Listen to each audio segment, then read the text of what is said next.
Starlog episode 14. I'm your host, Berkan, and guess what, everybody? All is right in the world. Thanos has wiped out half the universe, so we have balance. Michael Lee is back in the Starlog studio. Woohoo!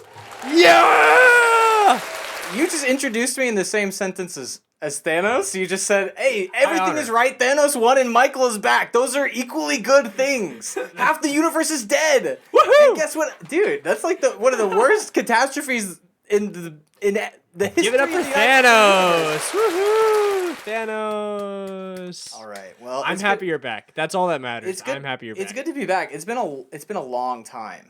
It has been a minute. Minute. Say hello to our new camera, everybody. Woohoo! Yeah. Yeah, we got some new equipment. You're really loving the buttons. I'm just so happy to be back. Yeah. Me too. And I'm happy to be trying out this new equipment. We got these mic stands now, and we got a new camera, and we're professional. We're professionals. We are real podcasters. Michael's mom, shout out Susan. I love you, Susan. Got us gifts. And I say us because Michael and I realized that whenever someone gives us a gift or we give each other gifts, we have to each get the same thing as well, so that it always comes in pairs. For the record, it's not the equipment. She got us we t-shirts. did get 2 mic stand things. Anyway, yeah, she did not give us the equipment, but she got us t-shirts. We each get the same t-shirt, just different colors, but the same, and it's a little podcast t-shirt. So thank you, Susan. I also loved my Marvel mug, which apparently you also got. So yeah, there's my point. Yeah. I'm glad that she got you a gift. It just took me a long time to get it to you. You know, it's okay. I've had the t-shirt and the mug for a long time. I felt the love. But yeah, so it's been a minute since we've been together. If you're watching on YouTube, you may have noticed Michael looks a little bit different. Sexy, but different. Yeah, you should have seen me a couple weeks ago. I was like fully bald. They shaved my head so that I could get a transplant. And the new hair has not started to grow in yet. And, you know, it's crazy. I've actually... there's a lot of misconceptions out there. I had a coworker ask me, like, how do you know the hair is going to be the same color? And I was like, what are you talking about? And he was like, how do you know they didn't, like, get some redhead? What if they accidentally did that? What if you had, like, patches of just red, blue? That could be kind of cool. No, dude, that's what I'm saying. It's not like somebody gave me their hair. Mm-hmm. They took the hair from the back of my head and just put it, like, on the top and in the front. And so it's like somebody else said to me, like, they thought it was going to be, like, plastic. They thought it was going to be, like, fake hair. You have Barbie hair? Yeah, exactly. Because you hear, like, there's, like, this expression, hair plugs. And so people just assume that it's, like, fake. You know what I mean? Yeah. So it's, like, I don't really think anyone really understands what the procedure is. And I've had to do a lot of correcting. Well, you look good. That's all that matters. You look good. I'll look better in about 6 months. So. All right. Clock it.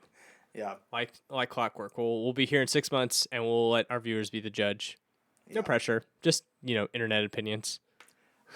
Their opinions of us are honestly back and forth all the time. It is. They can't make up their mind if the internet likes us, or if the internet hates us, or if they love that they hate us.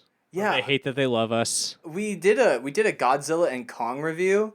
And I didn't realize that people were rolling for Godzilla and Kong like that. Like, they were like... Oh, yeah. It got so much love, and I didn't understand. Honestly, I was reading some of the comments, and I think more people... I think the problem is that you said that Kong was barely in the movie, when Kong was probably the most featured character in the movie. But and I think he needed to be in it more. I'll stand by that. I agree. I think the entire there movie... were way too many scenes with the people. Like, the entire scene where the pilot died. I stand by that. They introduce a pilot and then kill him off. And I'm like, you could have just had someone else... You see, people on the internet don't comprehend things very well sometimes. No offense, internet. And so they didn't really understand. They weren't willing to look at it. They just like, oh, he obviously doesn't know what he's talking about because Kong was in the movie the most. They introduced a whole, like, prophecy about the girl, like the little girl, but they don't explain, like, why she's special. Like, they introduced a prophecy about a girl in the last 30 minutes. So at the 30-minute mark, they introduced a prophecy. 25-minute mark, prophecy fulfilled. Like, that's it. They just threw this in there, and then it all happened, all just to set up the main sequence. Yeah, it's really just... the main fight sequence. It's just an excuse to just give a whole bunch of context at the same time. Like, it's really out of necessity. It's not out of, like, actually good storytelling. They're just like, oh, thank God that there's a prophecy so I can just explain the plot. Like, Yeah. in one coherent And a lot of sentence. people were like, "Oh, well, who cares? There's a lot of context in the movie. You obviously need context for a story." Yeah, sure, but not an hour's worth of context. Also, this is the 5th movie in the franchise. And I just don't feel like the whole like Messiah thing was necessary. Like I don't think the girl needed to be like some savior who awoke Mothra. Why couldn't Mothra just like like why couldn't he just be like, "Oh, I'm sensing a fight coming on." Why does some girl have to come over and barely do anything? She climbs a pyramid and then Mothra comes alive. Why does Mothra care about this girl? Who ordained her? Like there must be a god in the Godzilla and Kong universe who was like, "You're the one who's going to save the world and I'm going to give this oracle the vision of sight so that they can foresee this." And it's like it's not very well explained. Like it just feels like it's thrown in. Every scene with the humans feels unnecessary, and I don't care about them at all. They also like mentioned like they talked about the government at one point, and like yeah, we just can't give the government a reason to take over whatever. And I was like, okay, so you foreshadowed the government and then did nothing with the government. Yeah, I mean, like the most they did with the government was they had like the French government bomb a nuclear reactor. Makes perfect sense. Yeah, and they were like, "We got to fight Godzilla," and it's like, okay, well, could we have not fought Godzilla before? Like, why is he suddenly a problem? I mean, like he was just destroying a city with a giant crab monster, but I really didn't see like a whole lot of humans doing anything to stop them. He's been sleeping in the Coliseum for months. Yeah, very respectful of the Coliseum too, by the way. Yeah, but all of a sudden we got to drone strike him, and then when that doesn't work, we're just gonna give up. Yeah, and honestly, like it's Michael and I do seem to be in the minority for this movie. Yeah, Like a 92% audience score, and Michael and I gave it a 4. It is crazy. Also, how much people hate you when you disagree with their opinion on a movie. It's not even like a political opinion or like a religious opinion or anything like that. It's just a movie. Like you didn't enjoy a movie. I didn't enjoy a movie where an ape and a lizard fight another ape and a lizard, and people are acting like I'm the stupidest person they've ever met. Yeah, it's tough. I mean, people. And their whole argument was just like, just enjoy the movie, man. So it's not even like you're stupid because you're dumb and you didn't get it. They were like, no, you just expected something different, and that's not what you should have expected, stupid. And it's like, I honestly felt like you're a little stupid for that. Yeah, screw you, Michael. All right, screw you. You should have bought a small popcorn and a Coke so that you could have been fully immersed, but you didn't. You went into it dry. Who does that? People hated me so much that there was one comment. Most of the comments were like, "You're stupid. You're an idiot. I disagree with you." I'm sorry for my comment. Yada yada yada. They were like, "You're wrong. Godzilla's in the movie the most." And it's like, but there was this one comment that was just, "His chin looks weird." And that was it. Like, I was like, do you know what? Do you know what's so funny about that? I was flamed once, and it was a take that people did not like. I could not tell you the take, but what I also remember was that somebody also tried coming after my chin, and I was like, you made me realize this situation made me realize why is the chin such a target? Why when we have really nothing to really throw at somebody, we throw an insult at their chin? Right. What is like? Ooh, you got me. I have a butt chin. Congrats. Can I see your chin? Your mic's kind of in the way. Yeah. You don't even have that much of a butt chin. I have a butt chin. It barely. Okay, do not insult my butt chin. It's such a butt. Your butt chin. Here's the thing. I grew up in a family where the butt chin was a signature mark of a dincer. Ass fat. All dincer men have a butt chin. Right. So you can't say you don't really see it because then they'll start questioning whether or not I'm actually a dincer or not. Nicki Minaj is quaking. Nicki Minaj wish she had your butt chin. I was like, what? Dude, funny. Can you shake it? Can you? Sorry, that was feral of me. I'm shaking it right now. I'm so sorry. That was unhinged. I'm shaping it up and down, Dang. side to side, in circles. You don't know what you're doing to me. I got some chin work. I got some chin booty work. I'm twerking. Yeah. Yep. That tracks. Yeah, that tracks. But yeah, so that's also something that happened to Michael in the past couple weeks. Something that happened to me was I woke up on a totally normal Wednesday, and then I ended up on a plane to New York City that same Wednesday. Did not expect this to happen. Was very thrilled it did happen, because the Empire State Building put together this giant like Star Wars promotional event thing where they showcased brand new Hasbro products. They had a photo Funko photo op with a life-size Funko Darth Vader. They had a Lego like exhibit where they had a life-size Darth Maul built out of Lego, a life-size Darth Vader built out of Lego. Every Star Wars minifigure to ever exist, they had it, and it was beautiful. They also had the brand new blue milk that Trumu is releasing on April 17th on display. And the best part of it was at night they did, this isn't the best part, I lied, but it's a really cool part. At night they had this like projection show off the Empire State Building where it was just like scenes, and you saw Hayden Christensen as Anakin from like that one shot in Ahsoka where it's like all orangey and fiery and smoke, and you see him walking as Anakin, then the like lightning flashes and he's Darth Vader, and then back to Anakin. That was really cool to see on the side of the Empire State Building, but doubly cool because Hayden Christensen was actually there. I got to see Hayden Christensen. I was this close to Hayden Christensen as I am to Michael. Have you ever seen Hayden Christensen before? I saw Hayden Christensen for the first time this past May in person at Dallas Fan Expo. I went to his panel. I was like, So I you're saw him always from going like to 100 events. feet away. But this was Right. the closest I've ever been to Hayden Christensen, and it was glorious. I think Hayden Christensen knows who you are because you've he's- made a lot of Star Wars content, and there's a lot of it that's done pretty well. I don't know. I mean, we made eye contact. I have that going for me. Okay, well, I will that's a plus. I will officially like meet him in October for like the Star Con in San Antonio. I bought it like months and months ago, so I'll meet him. He'll sign my Anakin Skywalker lightsaber. So maybe I'll ask him, be like, hey, do you know who I am? Yeah, that's a great way to start a Like, conversation. oh, hey, nice to meet you. Hey, nice to meet you. You don't know who I am? Have you heard of me? I'm Big Screen Berkan. Do you want my autograph? Can I show you some videos real quick where Yeah, I've talked about you at length? Here's my Anakin Skywalker theory about your lightsaber. Here's my Anakin Skywalker theory about why you have long hair. Right, Here's why I call you Daddy Skywalker. right. Yeah, he really should know me. I really think he should.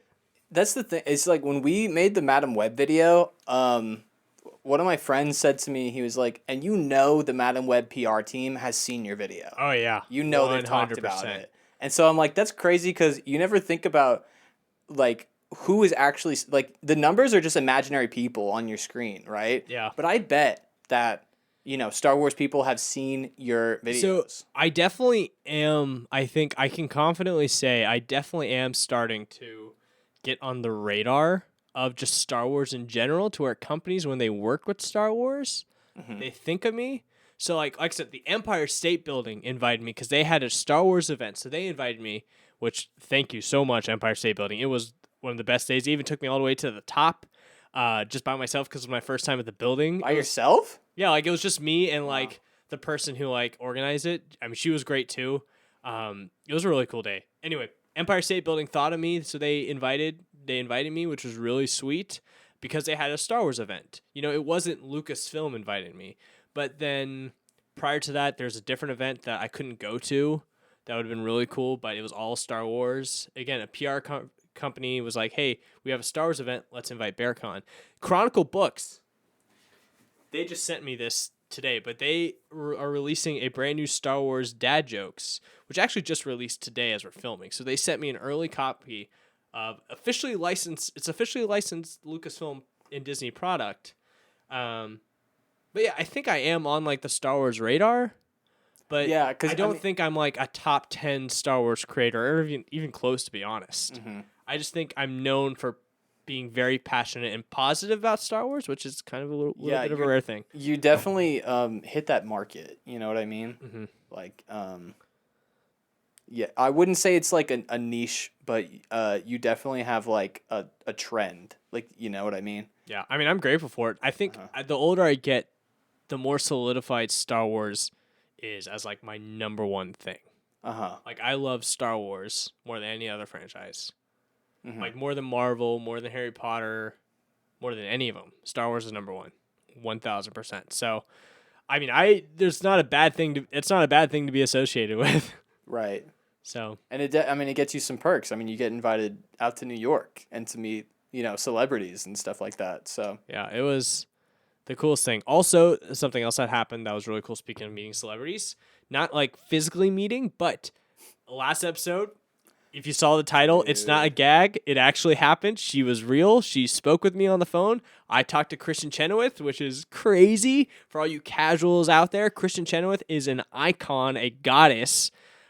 Just an absolute. And you gave such a good interview too. I was because honestly, my first interview.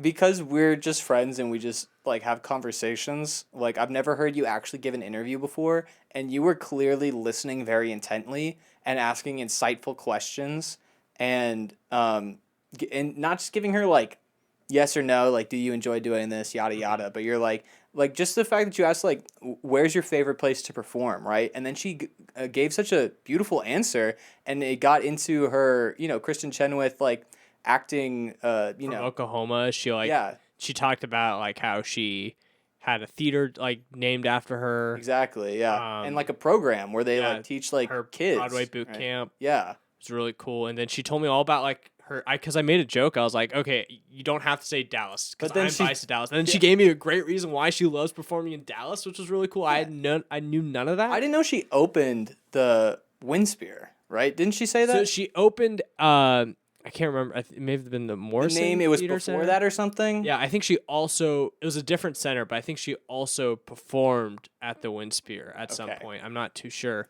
She seemed a little unsure about it too. She was like, I think I opened But she also told me that she got married in Dallas, which was cool. That's right. That was crazy. Which is how you know she wasn't just like giving you the answer you wanted to hear. The fact that she got married in Dallas is so cool. And then she, like, when we talked about her, like, brand new show, we had a really cool conversation about the brand new Wicked movie, which was cool. Oh, yeah. Talked about Ariana Grande, who's a staple in the Starlog database. Yeah. She's always coming up at some point. But she was just the sweetest person. And yeah, that you never heard me give an interview before because that was my first like actual like I think you did interview. Amazing. I did like really a couple small interviews last year with some people on like national tours of like through AT&T Performing Arts Center, which was also really cool. But this was like my first like, oh, I know who you are, like A-list. Right. I was telling people that you were interviewing Kristen Chenoweth, and they were like, "No way, there's no way, there's no way she would, she has the time to do that, right? Especially since she's on tour, It was like, no, she sat down, talked to Berkan, and it was awesome. Yeah, it was really cool, and now I'm seeing her actually. So AT&T Performing Arts Center is letting me see her on Sunday. Amazing. Which is really cool. They got you a ticket? They got me a ticket, so I get to see her sing Popular in person, which is going to be life-changing. I cannot wait. Yeah. I cannot wait. But honestly, just talking about like her and like how passionate she was about everything was just made me want to see her in person. I was always going to go. So AT&T Performing Arts Center definitely didn't have to give me a ticket, but I'm very grateful they did. And speaking of Ariana Grande, man, the Quiet on Set documentary that came out. Dude, I couldn't believe it. Dude. I could not believe it. And honestly, I couldn't believe how easy Dan Schneider got off. There were some real villains working on that show, on those shows, that made it look like Dan Schneider was not like a bad guy by comparison. Yeah. Like Brian Peck. Oh my God. When I sat down, like the first episode is about Dan Schneider and how he like made like a toxic work environment. He's trash. Yeah. And how he's trash. Yes. But then they start introducing a pedophile. Maybe I mean, multiple pedophiles. Yes. Multiple. No, we can say that's what they are. They're pedophiles. Okay. Multiple. The algorithm doesn't really like those words, but that's what they are. The algorithm can get over it. That's the truth. It's literally what they are. Convicted. And then they get hired on Disney shows after Nickelodeon. Like they just get hired to work with children again. Yeah. It's like, whoa. Absolutely crazy. The sentences that they got were so light. They got a couple years basically. Yeah. It broke my heart when Drake Bell's dad oh my God. was like, oh, thank God it wasn't you. And then Drake Bell's just kind of like, yeah, thank God. I can't believe he was quiet about that for so long. Can you blame him? No, of course not. I'm not saying he should have said something earlier. I just can't believe it. Yeah. You know who should have said something earlier was that mom who found like there was a mom whose daughter. His girlfriend's mom at the time. No, not Drake Bell's girlfriend. I'm talking about not Brian Peck. The other girl. Yeah, not Brian Peck, but there was a second pedophile, and he was sending little girls, like 9 years old, nudes. And this little girl's mom found out, and she didn't tell the police. She was like, "I just didn't want people to know that I was a bad mom, so I didn't tell anybody." Yeah, and it was like, look, there's a lot of pressure. Not saying like, but then that guy goes and continues to harass children, 9-year-old girls, and it's like. You almost like you don't just owe it to your daughter, but it's like if you find somebody like this out in the wild, Like, you kind of owe it to society to report that, because otherwise that person is going to go harm somebody else. Yeah, You know? for sure. I can't believe she didn't tell anybody. But honestly, like, if To she try told and anybody, seem like a better mom. To try and seem like a better mom. Do you think Dan Schneider would have even done anything? Well, but it wasn't Dan Schneider. No, it was I know, guy. but like it was his. It was the his police set. could have done something. Police could have done something. Yeah, I mean, the police eventually did do something. Yeah, because somebody else reported it later on, and so the guy went on to harass like other little girls. Yeah, you know, I mean, it was really hard to. The hardest part about it was like you and I grew up watching like Drake and Josh, iCarly, Victorious. We grew up with those shows. Yeah, and like when they were showing clips, like I remember those scenes, but I could not even comprehend, like, you see it in such like truth now than you did then. Yeah, there are It was really hard to watch. There are some jokes that I wonder if they were really inappropriate or if we as adults just make it seem inappropriate. Like the whole joke they have in like episode 1 where it's like someone sneezes on somebody else and they're like, "Oh, that joke is inappropriate because it's." You know, I mean, watch that the are a episode. little borderline, but there's also like, a lot of them though that are like, okay, yeah, that was disgusting. There was a joke where they covered a kid in peanut butter, and it's like as a kid who sees something like that, you just think that's funny. Now the kid who's covered in peanut butter and having like the dogs lick him, he was like, "Oh, I didn't like doing it," and it's like, okay, that sucks. You shouldn't have had to do that, right? Yeah.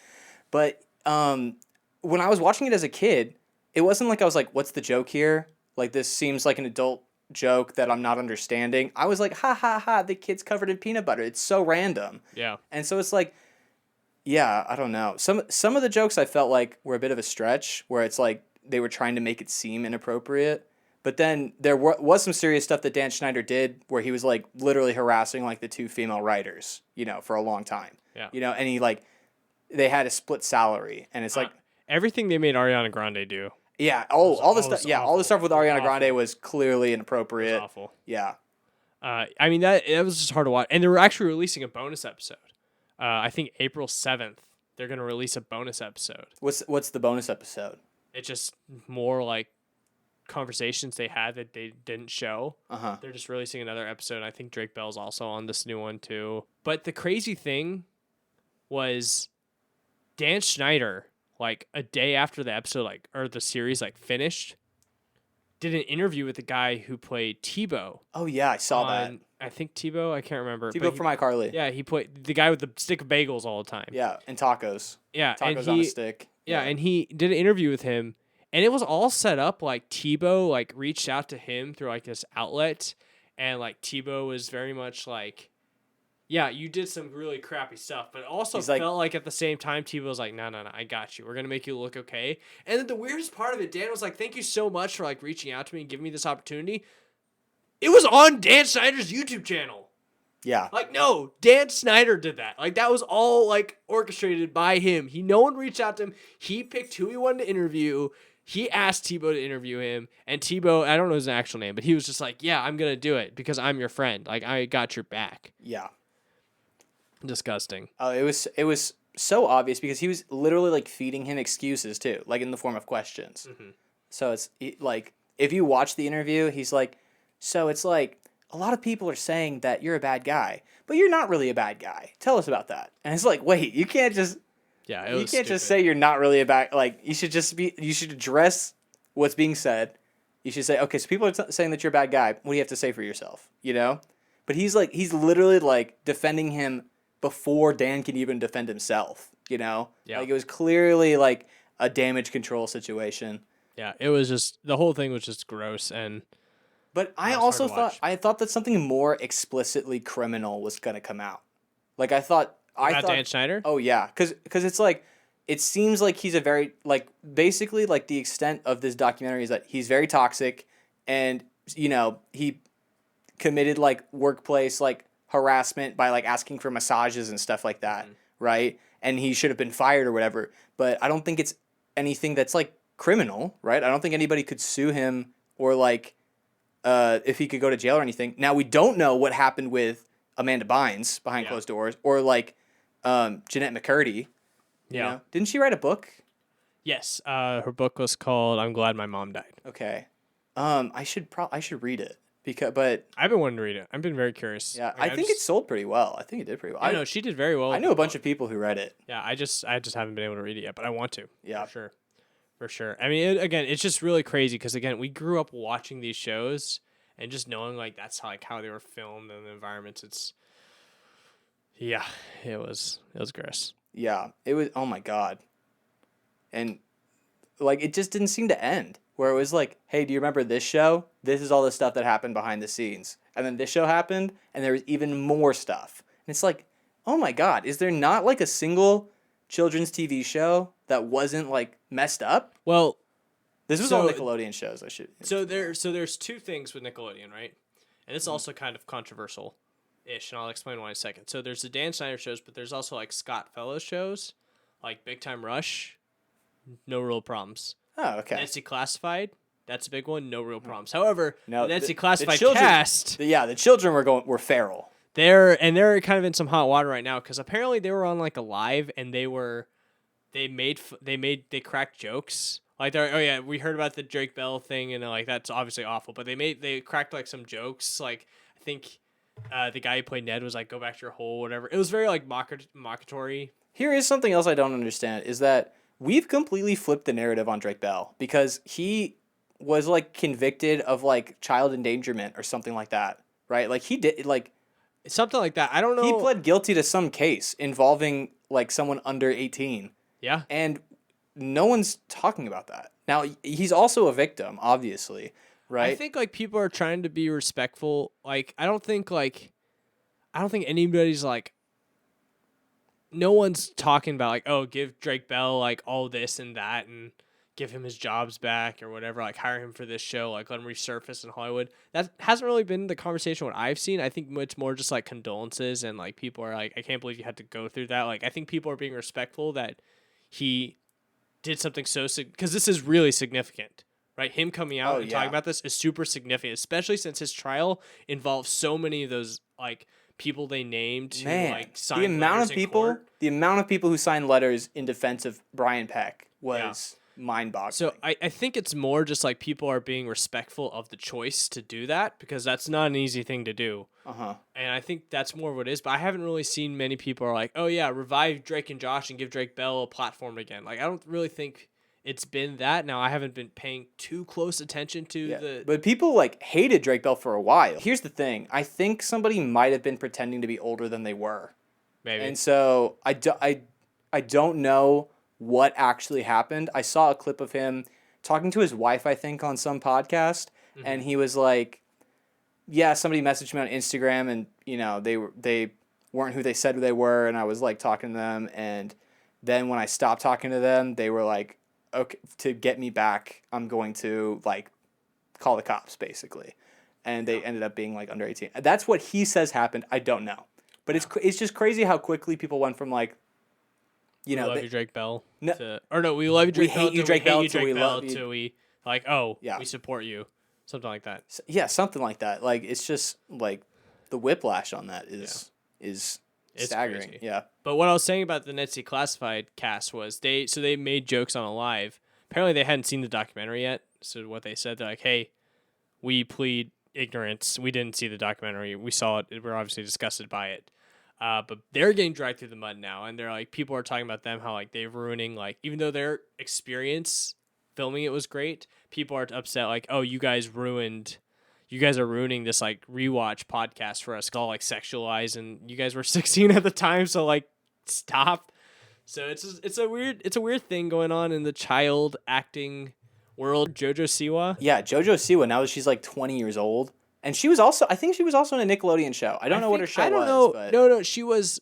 So Jojo Siwa was. She was in Dance Moms. Lot. She did a lot. She started with Dance Moms. She did a lot with Nickelodeon, probably. I think she was in a Nickelodeon show. Let me look it up. Yeah, but anyway, so Jojo Siwa released a new song, or it's releasing this week, and I think like the main like lyric is like, "Karma's a bitch.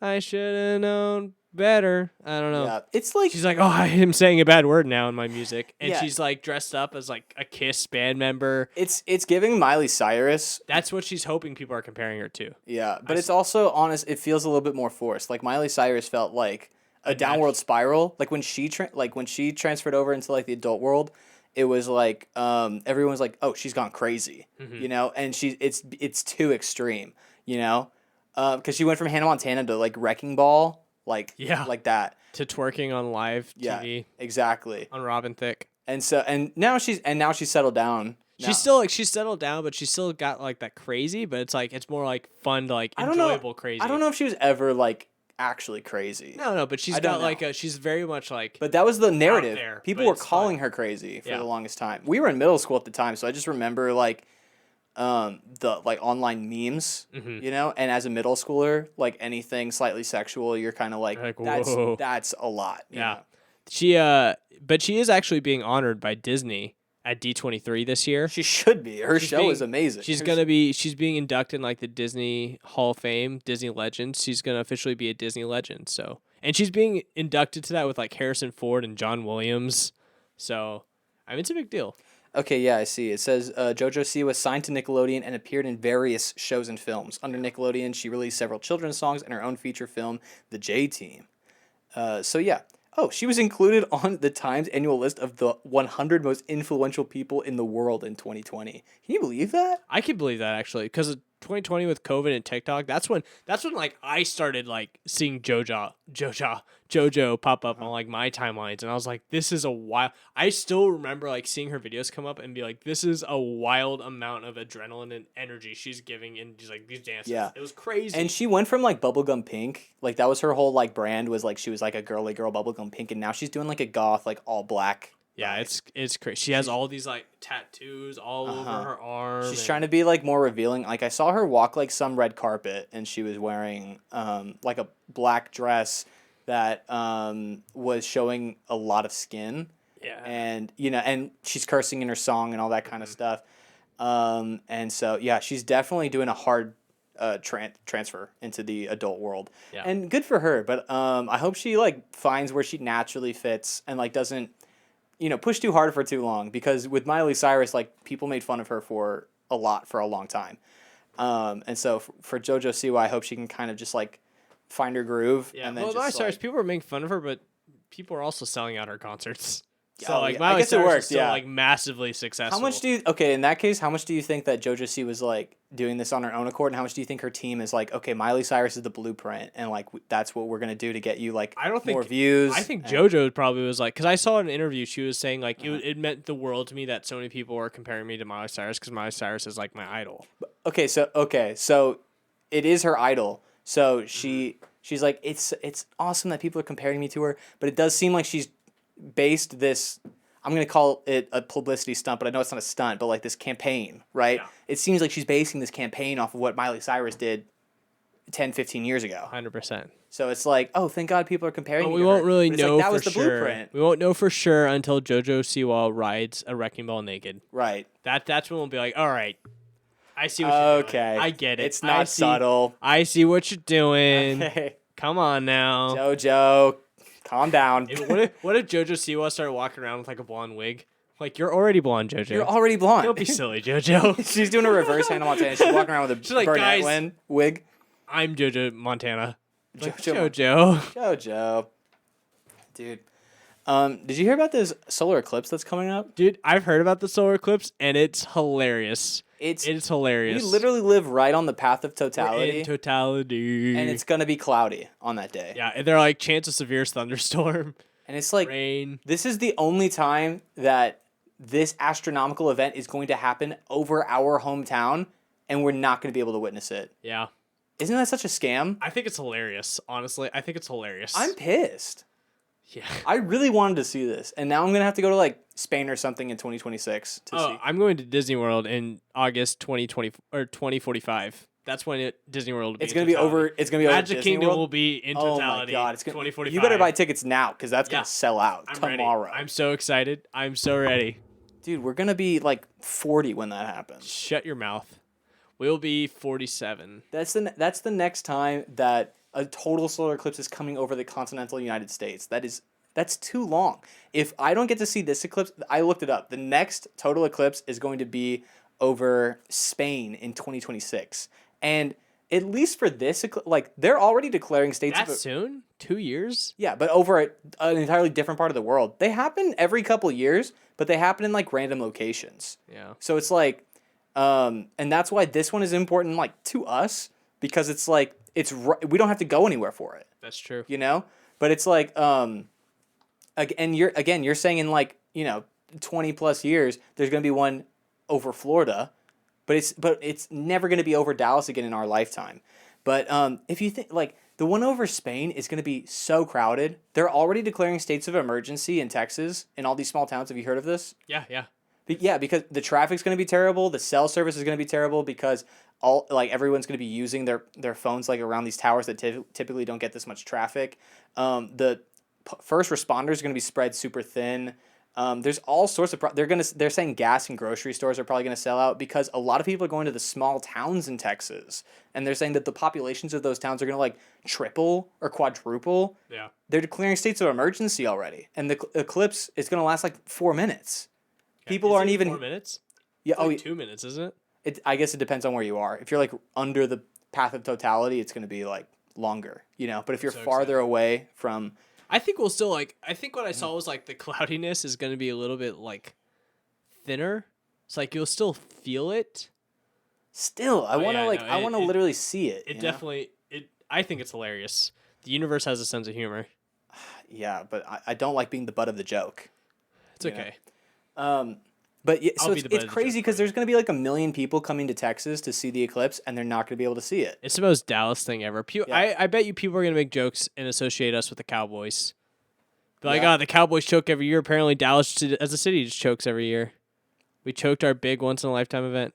Yeah, Rough. literally, like it couldn't have happened. And it was so sunny today, and all I could think about was that when it really matters, it's going to be cloudy.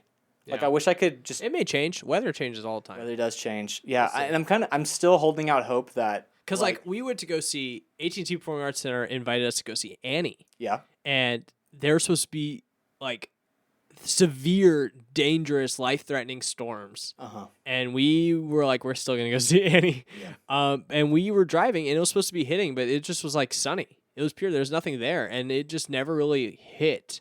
I mean, it hit in some places really bad, but it didn't hit Dallas in general. So maybe this could be like that, where Dallas doesn't necessarily get hit. The big, dark, stormy stuff is in Denton, which is like 40 minutes from Dallas, right? Just like the last big storm, and Dallas yeah. remains sunny in totality. Speaking of it not hitting, Bruno Mars is $50 million in Bruno, because pick red. Stop betting it on black. Pick red. It's not hitting. It's just not hitting. It's not doing. Listen, Bruno, when a dealer gives you 15 or like 16, you don't always have to hit. Okay? You don't have to do it. If the dealer's showing a 3 and you have a 14, it's okay to stay. It's okay. Dude, I don't know. How do you get $50 million in debt? You play blackjack 50 times, and each time you bet $1 million. Oh, well then I don't feel that bad for him. Like but honestly, how long do you think he was racking up that debt? Like how long do you think it took him to rack up $50 million in debt? Not that long. Okay. Honestly, when you're that rich. But how rich is he? To me, this is what happened. This is what happened. And this is why I don't think it took that long. Because when you have that much money, when you're betting like big stacks, like $500,000 on red or $500,000 hands in blackjack, right? And you keep losing, you're like, oh, I'm going to win it back. I'll win it back. I'll win it back. And when you're Bruno freaking Mars, I mean, we saw this in like with Elvis's manager, right? They'll just give him credit. They're like, hey, you're Bruno Mars. You're performing at the hotel. Here's credit. Just like, don't worry about it. Like, oh, you're out. We got you. And then you keep losing. And then the hotel's like, you got $50 million in debt. Sorry, buddy. Your soul now belongs to us. Bruno Mars performing 6 times a week. 7 days every other week. I guess that's true. If you're a performer, you can just work it off, huh? Yeah, but now he's stuck. He's going to be in Vegas for a long time. How much a year do you think Taylor Swift makes in merchandise? I know Taylor Swift is a billionaire now, but I think that she's like, but I don't know how much she makes a year. I think her net worth is now $1 billion. And here, if you Google how much Taylor Swift makes in a year. Okay. Right? Let's see, because Taylor Swift right now is the peak, right? Bruno Mars is incredible, right? But he's not anywhere near Taylor Swift. So if we can see how much Taylor Swift makes a year, then I think we'll get a better idea of how long Bruno Mars will be working this off. Grossed almost $2 billion this year from her music. Dear movie. Lord. This is how much she grossed. I don't know if this is all profits. Her total earnings are even higher. Oh. So her total earnings are even higher when you factor in the synchronization. Dear Lord, Taylor Swift. Sponsorships and other merchandise sales. So that's not even like Okay, so maybe 50 million isn't that much for Bruno Mars. Yeah. That's wild. So yeah. Billboard estimates that the 2023 Time Person of the Year honoree has grossed approximately $1.82 billion in music sales and royalties, concert tickets, merchandise sales at concerts, and movie tickets. That's right, because she had a movie, too. Okay, so maybe Taylor Swift was a bad example because Taylor Swift did a lot this year. Yeah, you cannot compare Bruno Mars to Taylor Swift. No, but that's what I was saying. So if like Taylor Swift made like 100 million this year, then I would have been like, okay, so Bruno Mars isn't going to make anywhere close to 50 million a year, but she's making that well over a billion. This was billion. This was like the year of Taylor Swift. Yeah, so I would say Bruno Mars. I would say if he doesn't gamble anymore, maybe 3 years. Yeah, and you're an expert on this. You've crunched the numbers. Oh yeah, I've crunched the numbers. He can do I'm it a in 3 years. mathematical genius. Ask me any mathematical question. All right, how many years will it take Bruno Mars to work off $50 million? 3.5 years. He'll be approximately in the green of March 2027. Okay, good for him. Maybe we should go see Bruno Mars in Las Vegas I think we should. and help pay off his gambling debt. I think we should. Yeah. 100%. If everybody floods the go off in the comments. Flood the comments. Go off in Just the comments about how you want Michael and I to go see Bruno Mars in concert in Vegas. Hit that like, smash that like button. Not just hit it, smash it. Right. Hit the follow button, and with that creator fund money, we'll go see Bruno Mars. We'll take one of you guys with us. There you go. And we'll put it all on red. Yeah, all on red. And we'll give it to Bruno Mars. We'll give him an envelope. Be like, this is for you. Yeah, well, let's go up to the roulette. He's gonna open it. And he's gonna be like, it is $2. We didn't say we were good at gambling, Bruno Mars. Right. You shouldn't be talking. Well, obviously he's not either. Yeah. Like we're probably better than he is. He's like, wow, $2. Yeah. You guys didn't lose all your money? It's not negative 50 million.